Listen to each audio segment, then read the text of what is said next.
Right then, these videos were going on a bit, so this last one is the finished product. I've gone through most of the techniques that I've used, so basically to get to this stage is just using those same techniques but with different colours. So the last one was where I dry brushed it with the Hexus Pale Sun.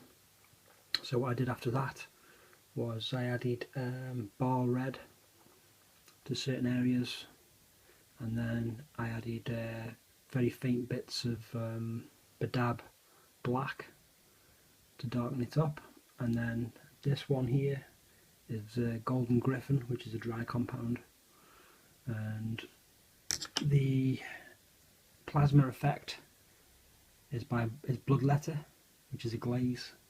It's the first time I've used it and it's really good. So if you look here on the weapon, that's just Bloodletter on top of the basic bone colour. I've done it down the inside of the main weapon there. Washed those pipes with black, and then I painted. The first paint that I used was on the engines, and then I just did a dry brush over the metal with bolt gun metal, or the equivalent. These I did look a bit like eyes now. Did a lot more Badab black on them to make them look more menacing. Lots of reds on the little prowlers, and then ball red, and then a dry brush again of bone, wash of black down there, the gold is on there. These, same deal with the Bloodletter. So you can see here, let's try and find a better one there, so that you've got the shading goes from black to the Caribou Crimson, then you've got bar red. You can still see under there slight bits of the brown, which is the initial wash that I did. Can't even remember the name of it now, seems like that long ago.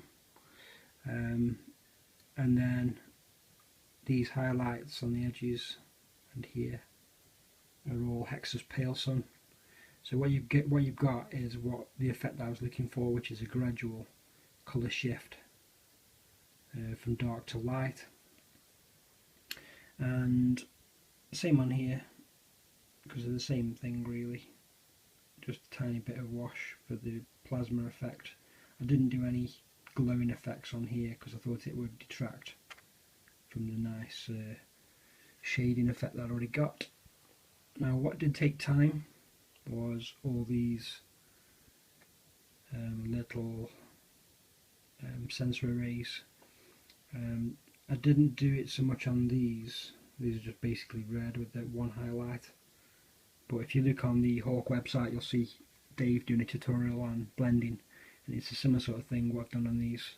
Dark red on top, light red underneath, and then I've done a bit of an orange highlight underneath, and then I just did a spot of yellow. I put yellow wash, just a tad yellow wash on them, and it just gives them a bit of a multi-coloured look to them rather than flat.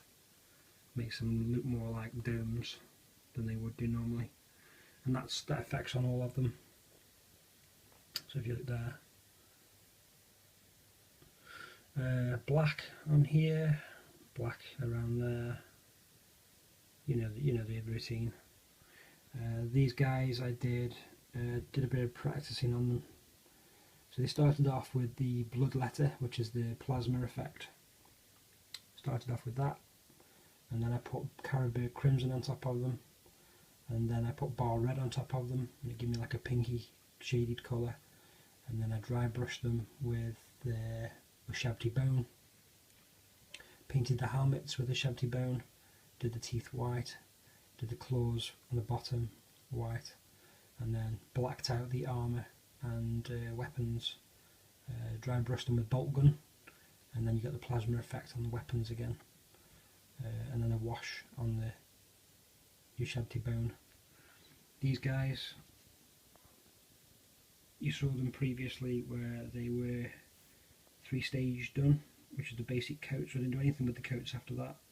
I just painted in the eyes, the sensors, blacked the weapons and the backpacks. So I'll show you there. Blacked the weapons and the backpacks, and then bubblegum metaled them, blacked the shoes, stuck them on the base, put some sand on there, let it dry.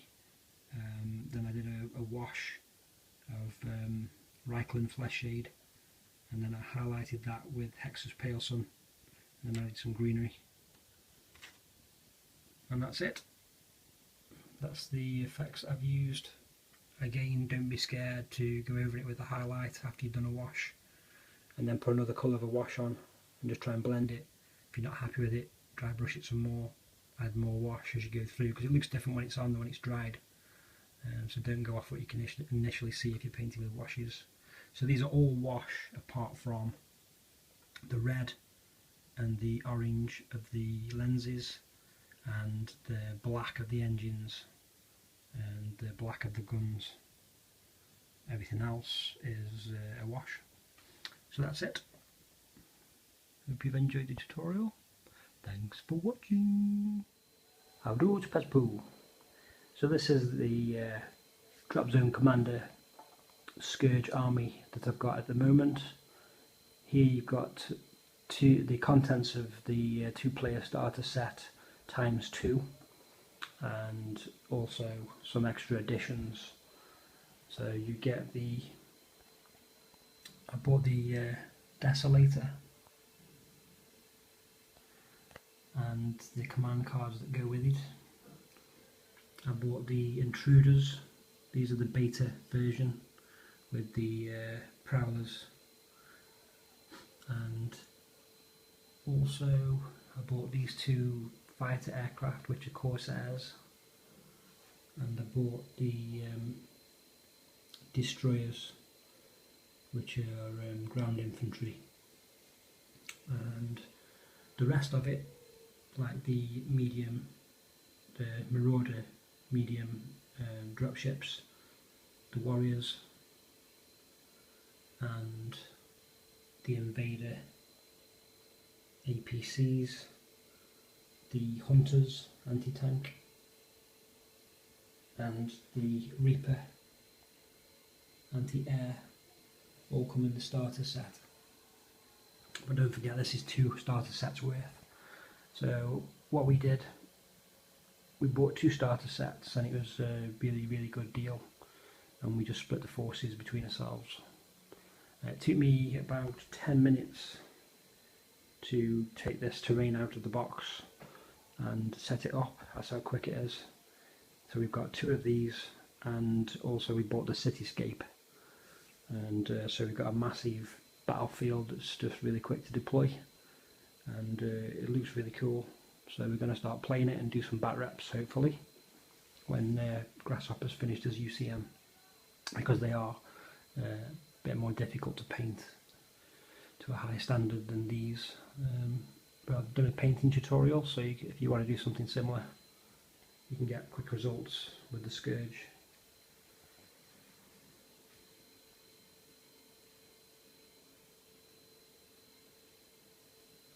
So there's the Hunters.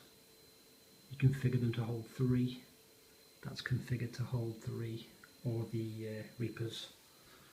And then if you look at when I can find them, yeah, there you go. These are configured to hold 2 Invaders.